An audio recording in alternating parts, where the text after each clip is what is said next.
Please welcome head coach Rich Rodriguez of West Virginia.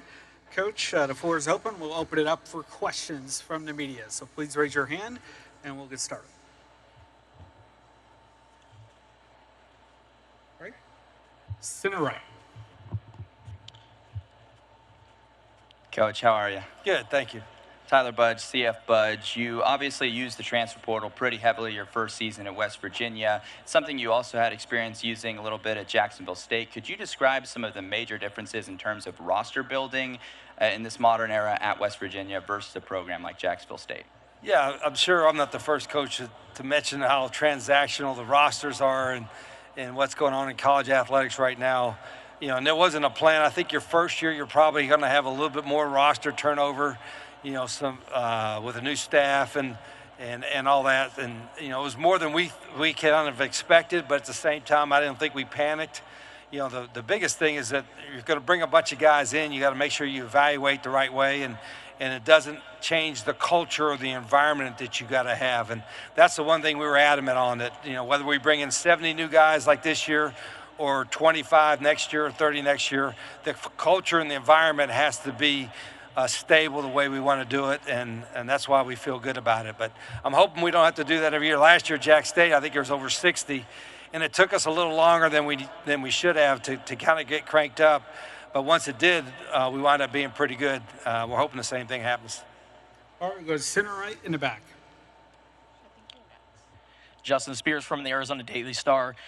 Coach, even though you're not playing Arizona this year, how does it feel for you to be in the same conference as Arizona, and what do you take from your time in Tucson? Yeah, it was. I didn't really realize it, you know, probably after a couple weeks on the job, and I started looking at their league. I was like, oh, I know the programs, at least half the programs in our league from the Pac-12 days, whether it's Utah, Colorado, Arizona schools, played by BYU a couple of times, and so there's some familiarity with that. But this day and age in college athletics, like I said, everything is a little bit different. You know, I loved our time in Arizona. You know, it seems like, at least for myself and some of our staff, we've been on this journey for, you know, 15 to 20 years or so, and you know, as fate would have it, we're back in Morgantown. So I know Arizona's not on the schedule this year. They will be in the next couple of years. I know that'll be an emotional time as well. But I enjoyed our time there. But we're back home at West Virginia, so I'm pretty excited about that. We'll go center right in the back. Hey, Coach. Robert Aronoff with Latavius Murray's Knights 24/7. Covering a program that has a head coach who's come home to the program, I want to ask you about what do you think some of the advantages and difficulties are of returning back?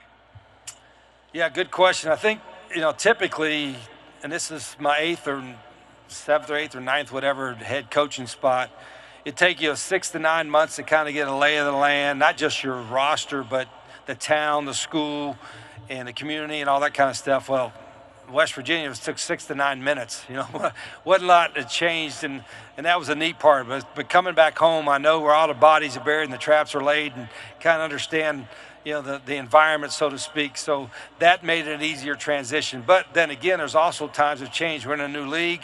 You know, the game of college athletics has changed a little bit. It was kind of pleasing. The first thing, I hadn't been back in 17 years. I got a tour of our football facility, and I was blown away. You know, $50-some million worth of improvements over the last 5 or 6 years, which was really neat. So a lot of the stuff that you wanted to have as a program, we were able to have coming back the second time. So, you know, I guess the challenges are is everything is different now, but at the same time, it's not. Like West Virginia, in West Virginia, football is important, athletics is important, WVU is important because we're a smaller state and there's no other Power 4 team, there's no pro organization. So it's a big deal to a lot of people, and I take a lot of responsibility for that, or have responsibility for that because I know that. I played there, I coached there, I grew up there. So, you know, I think our players are going to hear that quite a bit. They already are. But I'm blessed, I'm fortunate. It doesn't happen very often that you get a chance to, I guess, come full circle and come back. There's so many things that take place for that to happen, and thankfully for myself, I'm blessed for the opportunity that happened. We'll go center right, 6th row. Hey, Rich. Spencer Ripchick from the Dominion Post, right here. You can see. All right. So this spring, you talked about wanting guardrails in college football. Do you believe the new revenue sharing and College Sports Commission create those guardrails and move you towards that professional model that you wanted? Yeah, a lot better guardrails than a month ago. I mean, it was a cluster for the last 3 or 4 years. You know, all coaches are complaining about it, but it was just a mess, and nobody knew how to really solve it right away. And I still think it's a lot better now with the cap and the rev share, but there's still a lot of work to do. Until we get, I'm giving my opinion. Until we get some congressional or some help from D.C. and get more guardrails on the deal, it's still going to be a little bit of a cluster, but a heck of a lot better than it was a month ago. And college athletics and college football is such a great entity. It's kind of hard to screw it up. We did everything we could in the last 4 or 5 years, it looks like, to try to do it. But you can't really screw it up too much because of the passion of college athletics, especially college football. But hopefully, smarter minds than myself will get that together. I think I've said this earlier today, I think they need to get the college athletic directors more input and more say-so in how college athletics is going to be run, because these are the guys and the ladies that know what's best for the schools and what's best for the country as we're in college athletics. But I've got my own opinions on it. I think we're in a better place now than we were a month ago.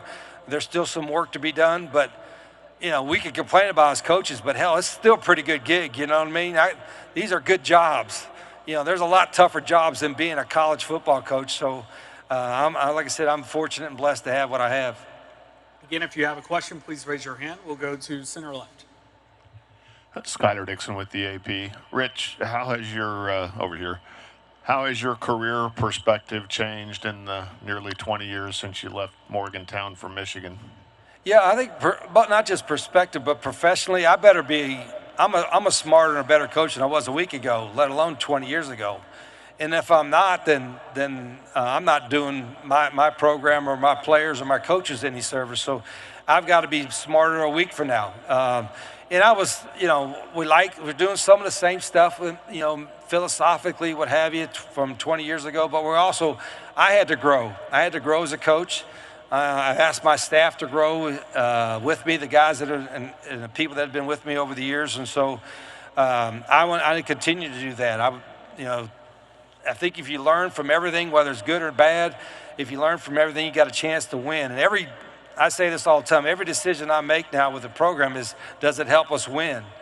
And if I got to do something myself better than I did a week ago or a year ago, it's going to help us win, I got to follow that. So I think philosophically, if that's an answer to your question, that's where I feel. I feel like I said 20 years ago, we had some success, and that maybe helped me get some respect in getting this job, but I think if I didn't win at Jack State the last 3 years, I wouldn't have had this opportunity. So I think we're better than we were back then.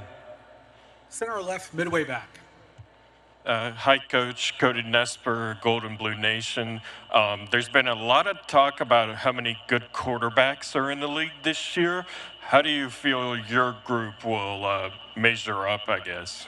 There is a lot of good quarterbacks. Hell, that ain't very pleasing to me. I wish there was no quarterbacks returning. I think it's the best collection of returning quarterbacks in the country by conference. But I like our quarterback room. I think there's a lot of positions. I have some unknowns, and there's a little bit of unknown in our quarterback room, but there's 4 or 5 guys that we feel that have the talent to have success in our quarterback room. So it's going to be an interesting competition. We have a couple guys that have played some football. I'm really excited about them. We got a couple young guys that got great futures, and it starts at that position. And that's why I think our league, the Big 12, and I'm not saying this is coach speak, is I have less filter than I did 20 years ago. But, if you don't have a good quarterback, you had no chance to win. There's a lot of really good quarterbacks in the Big 12 this year. Again, if you have a question, please raise your hand. We'll go center left. Hey, Coach, Drake Toll of Locked On Big 12. You talked a lot about change, NIL, transfer portal, revenue sharing, with even the last 5 years, how college football's evolved. Why do you keep coming back? Myself as a coach? Hell, it's a lot easier than working in a coal mines or digging a ditch. You know what I mean? Like, you get frustrated because you could do everything right in recruiting and develop a relationship and all that kind of stuff, and the guy just gets bought. You know what I mean? That's just the way it is. It's transactional. It's like facilities. It's important to have facilities and all that kind of stuff. Well, now, that's still important, but money has become the driving factor for a lot of them. So that could be frustrating if you don't have the same resources. But, I think now with the rev share and some of the other stuff, at least it's going to be a little bit closer and a little bit better. And I love, and I've always loved coaching. I started off at Division II level, and you're not taking a job for money or fame or anything like that. You're taking a job because you love coaching. You love being around athletics, and I still love it. That's why I still call plays. I still get in the middle of everything that we do on offense and defense and special teams because I love the game, first off, but I also love coaching guys and seeing guys go from what level they're at right now to another level and watching them grow as players and helping them along the way. That's still my greatest thrill is I know this is kind of crazy too,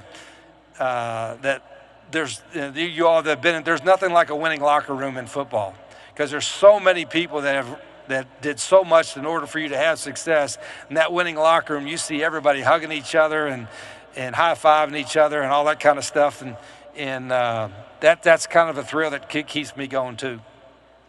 Center right, second row. Hey, Coach. James Teckley, NT White Right's son.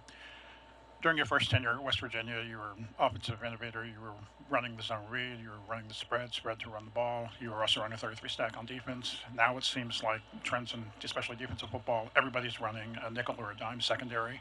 And a lot more people are running 11 personnel.